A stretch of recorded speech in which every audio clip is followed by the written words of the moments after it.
नाज़रीन, अवामी न्यूज़ में ख़बरनि जो सिलसिलो जारी है। इन वक़्तु असीं तव्हांखे مسوڀرڳڙي में ख़बर ॾींदा हलूं त مسوڀرڳڙي ڀرسان ॻोठ ميوو खान حاجاڻو जे रहिवासी 35 वरे जो नौजवान محرم حاجاڻو गुज़िरियल 5 सालनि खां कैंसर जहिड़े मर्ज़ सां जोड़ींदे ज़िंदगी ऐं मौत जे ॿ वार्ड ते बीठल गुरबत सभु संदसि इलाज खां महरूम वसवारनि खां इलाज जी अपील आहे। जी नाज़रीन, असीं हिन वक़्तु बीठल आहियूं مسوڀرڳڙي ڀرسان ॻोठ ميوو حاجاڻو में, जिथे محرم حاجاڻو कैंसर जे मर्ज़ में मुब्तला आहे, जेको कंहिं मसीहा जे मुंतज़िर आहे।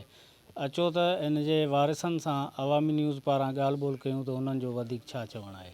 असांजे पाड़े जो आहे, तक़रीबन 5 सालनि खां कैंसर जे मर्ज़ में मुब्तला आहे। हिन जी पहिरीं घरवारी खे बि कैंसर हो ऐं वालिद साहिब खे बि कैंसर हो। हिन जा तक़रीबन 5-6 ॿार आहिनि ऐं घर जो गुज़र सफ़र ई हलाईंदो हो। 5 सालनि खां कैंसर में मुब्तला आहे, जंहिंजो इलाज हिन जा घर वारा पंहिंजे पेट गुज़र मां कटे कटे करे रहिया आहिनि। को बि वस वारो या को बि इदारो जेको आहे हिन जी सार संभालण लाइ तयारु न आहे। हे ग़रीब जेके आहिनि 500-600 कमाइनि था, लेकिन 400 रुपए जी इंजेक्शन वठी हिन खे रोज़ु हणाइनि था। 200 मां 8 माण्हुनि 10 माण्हुनि जो कहिड़ो गुज़र सफ़र थींदो। जी त असांखे असांजी वज़ीर आला सिंध ऐं वज़ीर सिहत जे वज़ीर खे अपील आहे जी जल्द में जल्द अची हिन खे मौत मां बचाए ज़िंदगी ॾिनी वञे। साईं محرم खे कैंसर जी बीमारी आहे। हिनखे तक़रीबन 4-5 साल थी विया आहिनि। दवा कई आहे असां, पर दवा डॉक्टर वटि वञूं था, डॉक्टर घटि में घटि 1000-1200 खां माना रोज़ु डेली जो ख़र्चो आहे।